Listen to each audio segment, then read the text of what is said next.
Madhava Kunja Bihari Gopijana Vallabha Girivaradhari Yashodanandana Brajajana Ranjana Yamuna Vanachari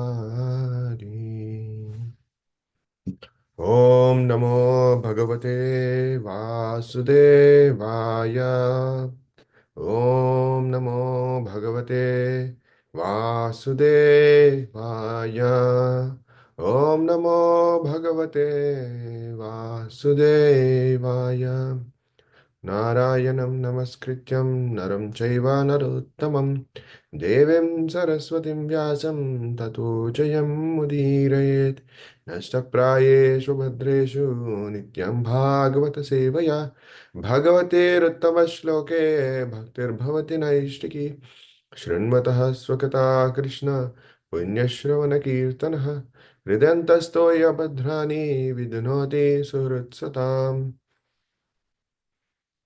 Hare Krishna. We are continuing our discussion from Canto 3, the status quo, Chapter 25, the glories of devotional service. We'll be discussing on verse 27 and 28.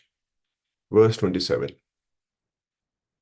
Asevayayam prakritergunanam jnanena vairagya vrijim bithena yogena mayarpitaya cha bhaktya mam pratyagatmanamiha varundhe. Synonyms. Asevaya, by not engaging in the service. Ayam, this person. Prakrite gunanam, of the modes of material nature. Jnanena, by knowledge. Vairagya, with renunciation. Vijrimbidhena, developed. Yogena, by practicing yoga. Mai, unto me. Arpitaya, fixed. Cha, and bhaktya, with devotion. Mam, unto me. Pratyak Atmanam, the absolute truth. Iha, in this very life. Avarundhe, one attains. Translation and purport by His Divine Grace Abhishara Narvendra Bhaktivedanta Swami Shri Prabhupada. Shri Prabhupada Ki Jai. Translation. Thus, by not engaging in the service of the modes of material nature, but by developing Krishna consciousness, knowledge and renunciation, and by practicing yoga, in which the mind is always fixed in devotional service unto the Supreme Personality of Godhead, one achieves my association in this very life. For I am the Supreme Personality, the Absolute Truth. Purport. When one engages in devotional service to the Lord in the 9 different kinds of bhakti yoga, as enunciated in authoritative scriptures such as hearing, chanting, remembering, offering worship, praying, and offering personal service, either in one of them, or 2, or 3, or all of them, he naturally has no opportunity to engage in the service of the 3 modes of material nature. Unless one has good engagements in spiritual service, it is not possible to get out of the attachment to material service. Those who are not devotees, therefore, are interested in so-called humanitarian or philanthropic work, such as opening a hospital or charitable institution. These are undoubtedly good works in the sense that they are pious activities, and their result is that the performer may get some opportunities for sense gratification, either in this life or in the next. Devotional service, however, is beyond the boundary of sense gratification. It is completely spiritual activity. When one engages in the spiritual activities of devotional service, naturally he does not get any opportunity to engage in sense gratificatory activities. Krishna conscious activities are performed not blindly, but with perfect understanding of knowledge and renunciation. This kind of yoga practice, in which the mind is always fixed upon the Supreme Personality of Godhead in devotion, results in liberation in this very life. The person who performs such acts gets in touch with the Supreme Personality of Godhead. Lord Chaitanya therefore approved the process of hearing from realized devotees about the pastimes of the Lord. It does not matter to what category of this world the audience belongs. If one meekly and submissively hears about the activities of the Lord from a realized soul, he'll be able to conquer the Supreme Personality of Godhead, who is unconquerable by any other process. Hearing or associating with devotees is the most important function of our self-realization. Text 28. Devahutir uvacha kachitvai uchita bhaktihi kidrishi mama gochara yaya padam te nirvanam anjasa vanasan snavaham. Translation and purport. Translation. On hearing this statement of the Lord, Devahuti inquired, what kind of devotional service is worth developing and practicing to help me easily and immediately attain the service of your lotus feet? Purport. It is stated in Bhagavad Gita that no one is barred from rendering service to the Lord, whether one is a woman or a laborer or a merchant. If he engages himself in the devotional service of the Lord, he is promoted to the highest perfectional stage and goes back home, back to Godhead. The devotional service most suitable for different types of devotees is determined and fixed by the mercy of the spiritual master. Let's offer some prayers and then we'll get into the discussion. Om Ajnanatimirandhasya Jnananjanashalakaya Chakshurunmilitam Yena Tasmai Shri Gurave Namaha Shri Chaitanya Manobhishtam Stapitam Yena Bhutale Swayam Rupa Kadamayam Dadhati Swapadantikam Vanchakalpatarubhyascha Kripa Sindhubhya Eva Cha Patitanam Pavanebhyo Vaishnavebhyo Namo Namaha Namah Om Vishnupadaya Krishna Prishnaya Bhutale Srimate Bhaktivedanta Swamin iti namine Namaste Saraswate Deve Gauravani Pracharine Nirvishesha Shunyavadi Paschatya Deshatarine Jai Shri Krishna Chaitanya Prabhu Nityananda Shri Advaita Gadadhara Shrivas Adi Gaura Bhakta Vrinda Hare Krishna Krishna Krishna Hare Hare Hare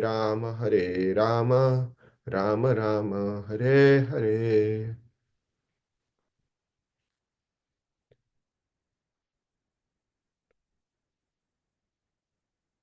Hare Krishna, dear devotees.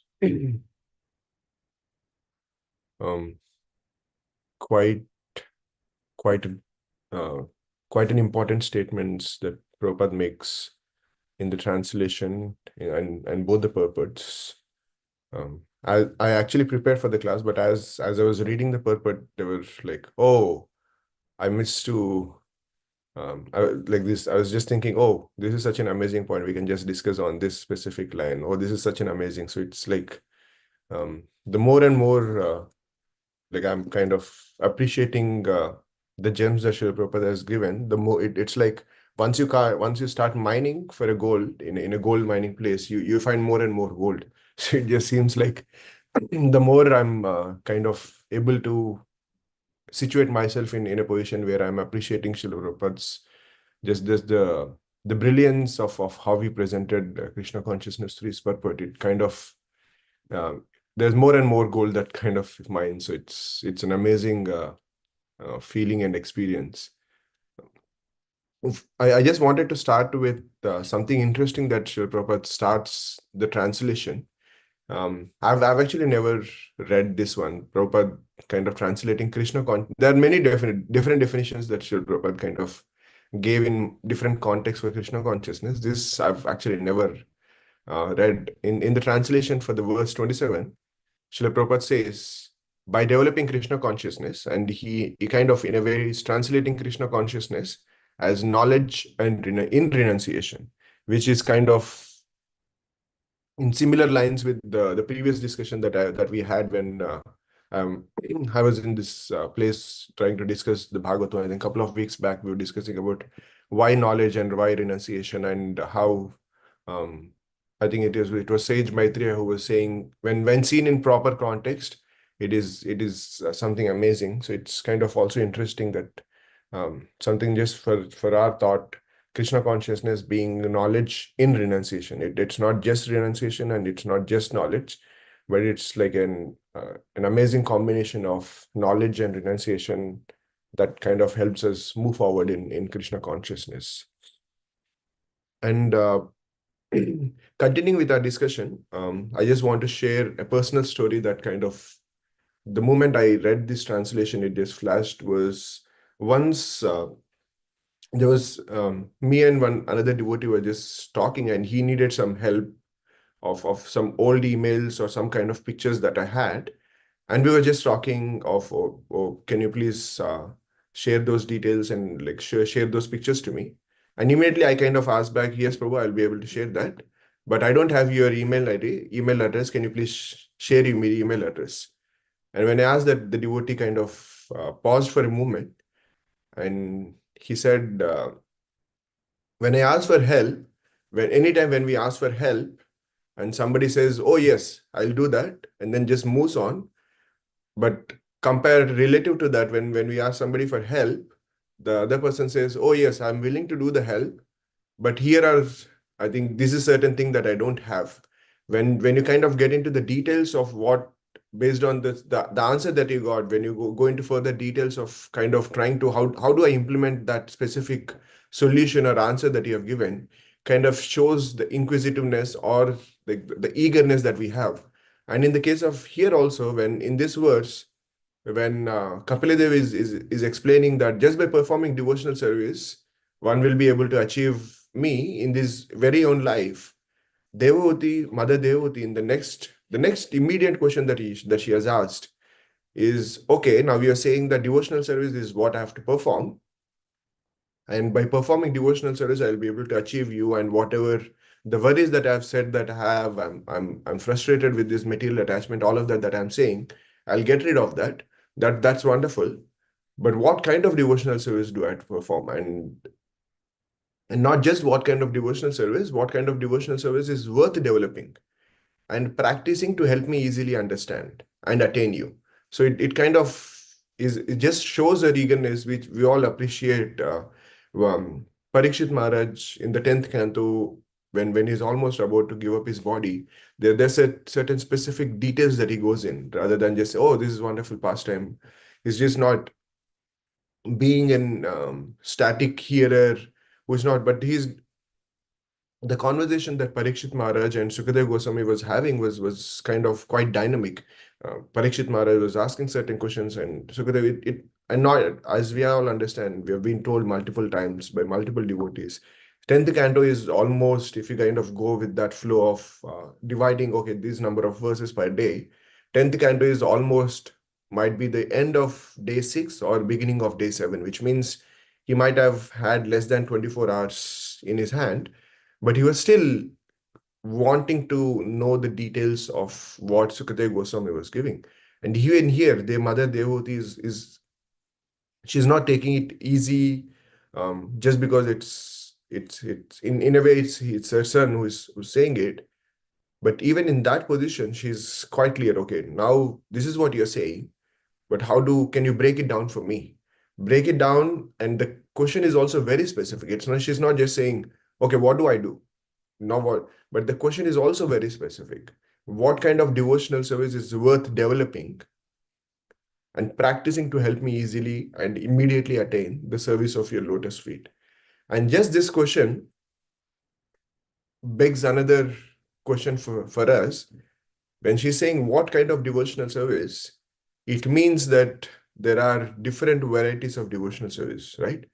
It's not just one basket of, we might have our understanding of, it's just one basket of devotional service. No, there are various different types. Like as Prabhupada was also referring in the previous purport, there is Smaranam, there is Kirtanam, there is Shravanam, there is Pavasevanam, there is Archanam, there is Vandanam, there is Dasyam, there is Sakyam, there is Atmanivedam. We have 9 different kinds of devotional service. So Prabhupada was in one of the lines, Prabhupada was saying, if you perform either one or two or all of them, you might be Ambarish Maharaj, who is performing all 9 of them. Or you might be like Parikshit Maharaj in this case, who was just performing the Shravanam. Or you might be like Sukadeva Goswami, who in that specific pastime was performing the Kirtanam. Or you might be like Hanuman, who is quite well known for Dasyam. But even if you perform any one of these, you'll still be eligible. And Prabhupada kind of also supports that understanding by saying the devotional service most suitable for different types of devotees is determined and fixed by the mercy of spiritual master. So yes, we might kind of say, based on my nature, this is what kind of fits me, this doesn't fit me. But in at the end of the day, it's the mercy of the spiritual master that kind of helps us understand and be determined and fixed in that specific service that we are trying to perform. And so there are, and it's also one of the point that I kind of wanted to share before we kind of get into the specifics of the different types of devotional service and how the mercy of spiritual master kind of helps us understand. Um, it says Prabhupada in one of the previous purports, he was saying that, yeah, he says when one engages in spiritual activities of devotional service, naturally does not get any opportunity to engage in sense gratificatory activities. Krishna consciousness activities are performed not blindly, but with perfect understanding of knowledge and renunciation. So, so the story that I wanted to kind of discuss based on these specific points of how we all like, even if we kind of look at our life in an objective way outside of, even if we kind of seeing our life as being different from what we are trying to achieve through our life, even if we kind of see it day to day in an objective way, sometimes it so happens that there's certain things that all of us might have habit of getting back into. This is the day and age where there's so much of distraction. Sometimes it so happens that I might be just sitting and just feeling bored at work, and then the next moment I see that I'm just picking up the phone and trying to browse something. But in the same time, when I'm so occupied with doing something, whether I'm discussing with a devotee or I'm just busy doing certain important meeting at work, or I'm just relishing the work that I'm trying to do, either it could be trying to, depending on whatever work we have. It as a kid, it could be just be playing some interesting game that we love, or as a little grown up boy, it could be the sports that we might play, or as much older adults, it might be just doing the work that you're doing. But as long as you're able to kind of, as Prabhupada is saying here, with that knowledge of kind of what we're trying to perform, and then when one engages in spiritual activities of devotional service, naturally does not get any opportunity to engage in sense gratificatory activities. So in similar way, when we are trying to perform the work that we are trying to do, when we are relishing and when we understand that what I'm trying to achieve, what I'm trying to do is for a higher cause, then the side distractions and all of that we have, I kind of might be bothered by all of that, will not even come into our mind. So similarly, kind of this statement, many a times we might believe that, oh, how is it that just by performing devotional service, I'll not be kind of pulled into the sense gratificatory activities? Because if you kind of just even look at it, our life in an objective way, we kind of see proof, as they say, proof is in the pudding. We do see that when we are trying to do something much higher and achieve in a much bigger way, some tiny things kind of doesn't distract us. So similar way, devotional service is the highest that we can achieve. And when we are so focused and trying to achieve, perform that, as Prabhupada is saying, in the proper mood of knowledge and renunciation, when we are trying to do that, then naturally will never even get an opportunity to engage in sense gratificatory activities. And the best story that I could think of that represents this, I'm sure all of us do know this story, is the story of Ramanujacharya and his the famous disciple of Ramanujacharya, Dhanurdas. As the story goes, as the story goes, the story starts. There are two aspects of this story, which is like, one is when Dhanurdas was this famous, as we kind of sometimes label as a karmi person who was attached to his the externals of the beauty and all of that, and then the transformation of Dhanurdas. Externally, nothing has changed for Dhanurdas. He's still the same man. He still was married to the same person, but we'll see about what kind of transformation Dhanurdas had. So the story kind of starts in Rangana's Srirangam during one of these. So Sriranganath, as we all kind of know, sometimes there are processions that come in, like how we have Rath Yatra.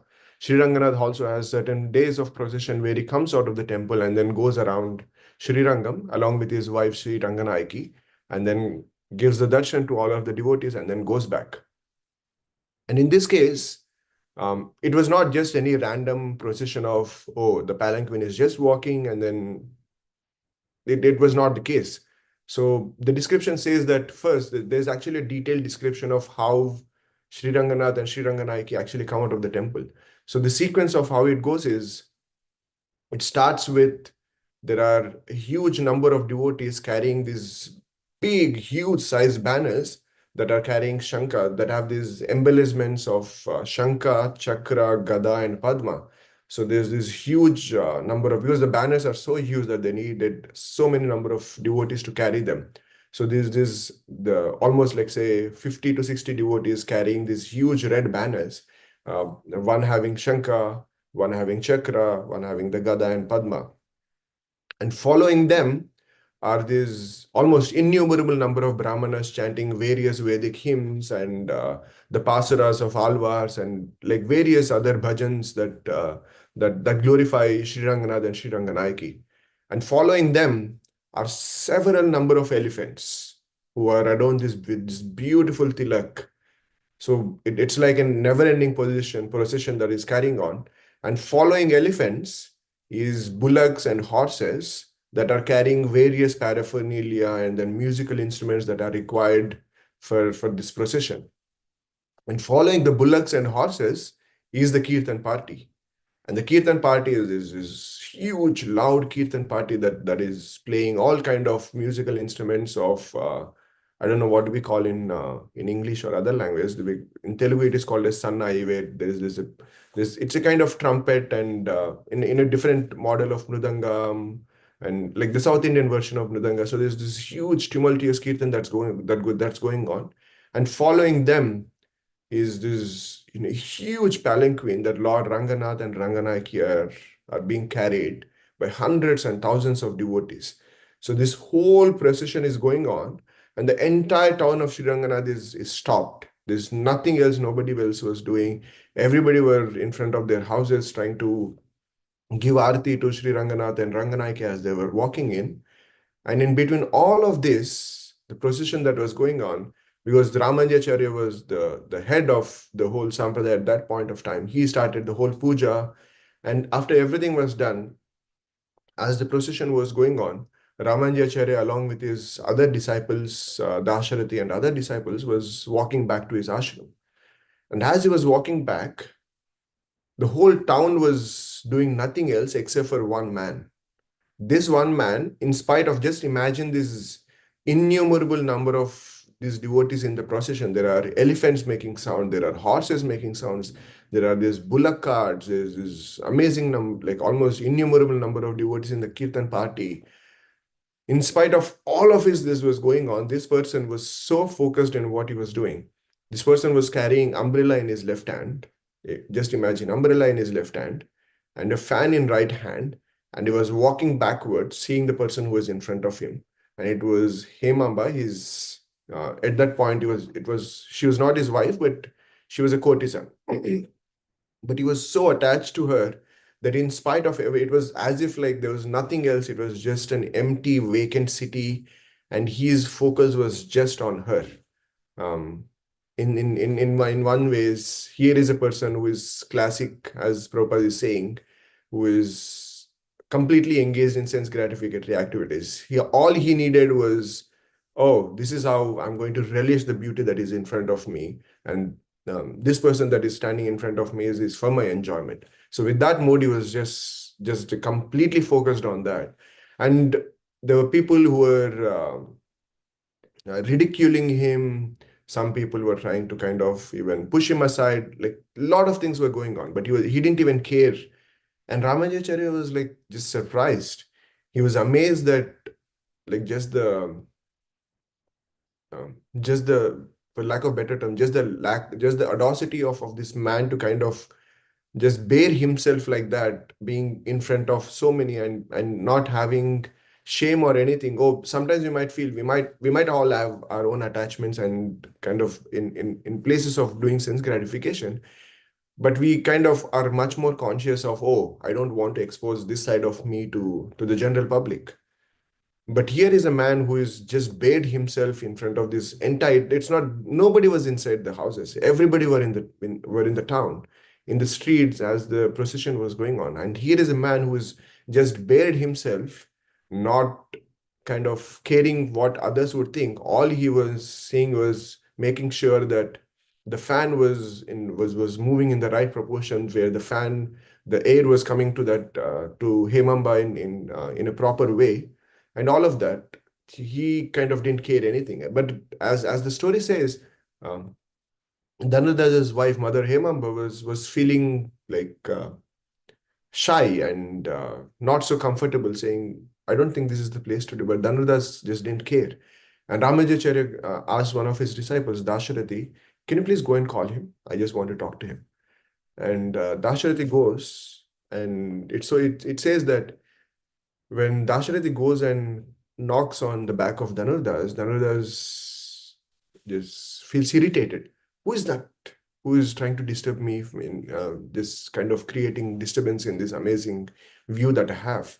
But when he sees that it is a saintly person, he doesn't kind of exhibit the frustration and the irritation that he has internally. It doesn't exhibit externally. He just says, "Oh, what can I do for you?" And Dasharatha says, "Here is you see that sannyasi there, that sadhu.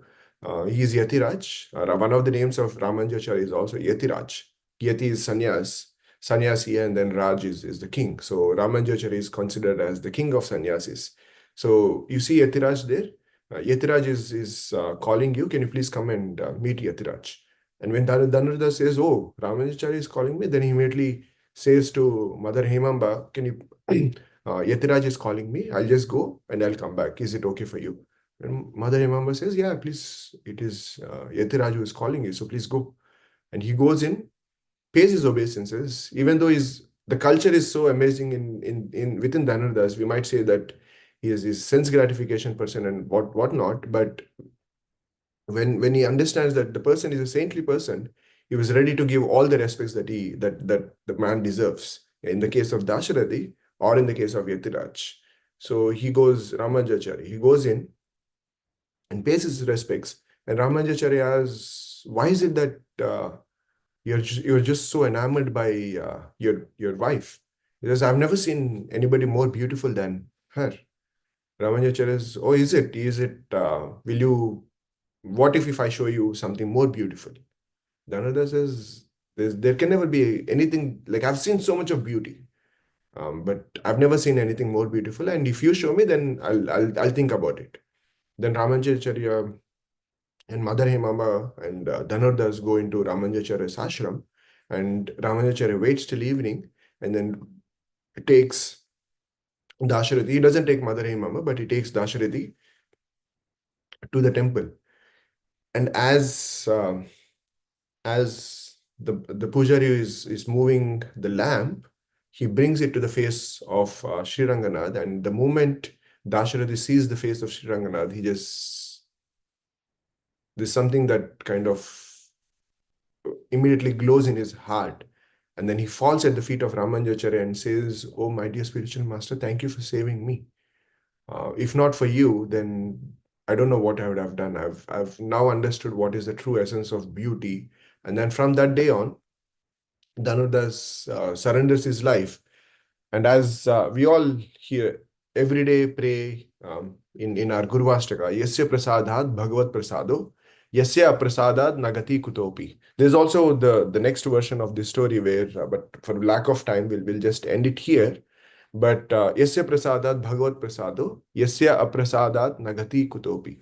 So the case of Dhanurdas, we have so many examples also, right? We have the example of Bilvamangal Thakur also, who in his heart kind of considers that prostitute as a spiritual master who has saved his life. And what even going even not going too far ahead, even Chaitanya Mahaprabhu, when he comes back from Gaya, he says, "Oh, I was just like a madman, just going around, and my spiritual master has kind of stalked me and given me this treasure."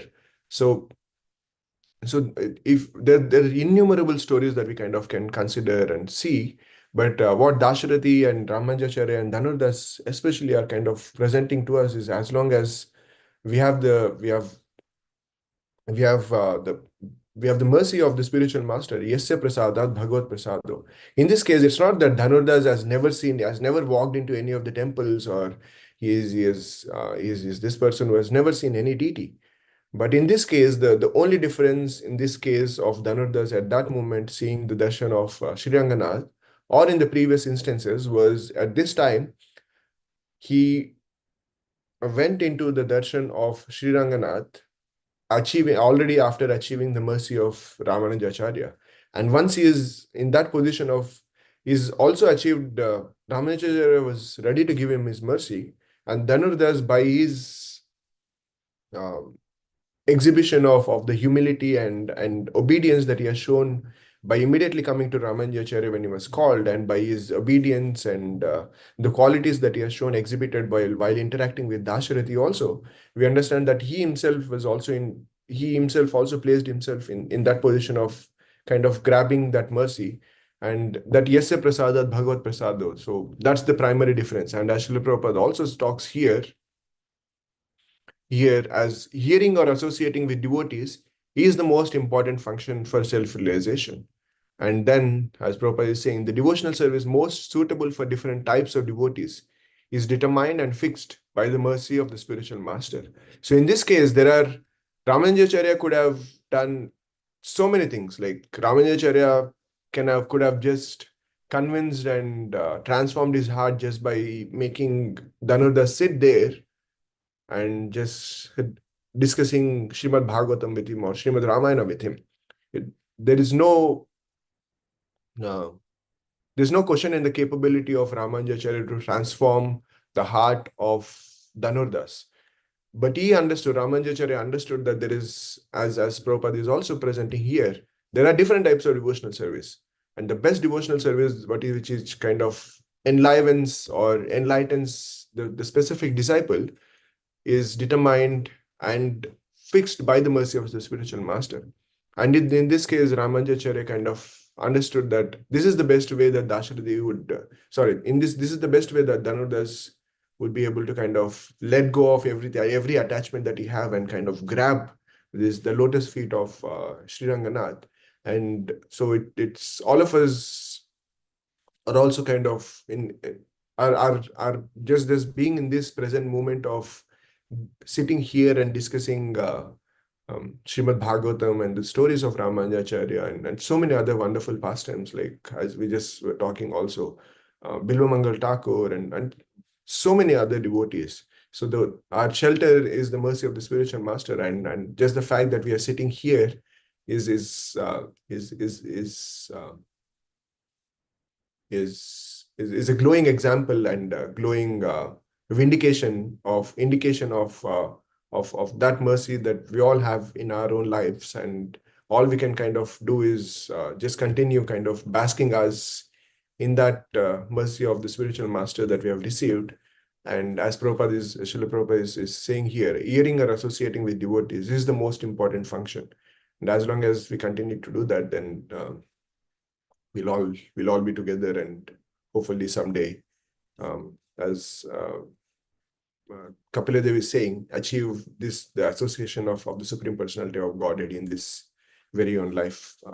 I'll end it here. I'm sorry I went over 5 minutes, but if there are any corrections or comments.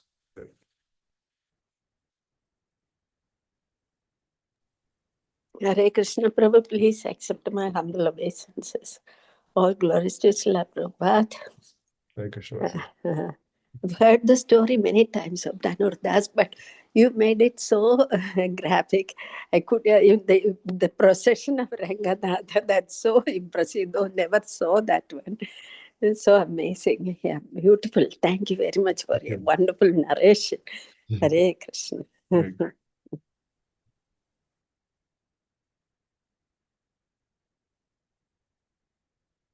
No other questions, then I think we can end. Thank you so much. May all of us have a wonderful and blessed day.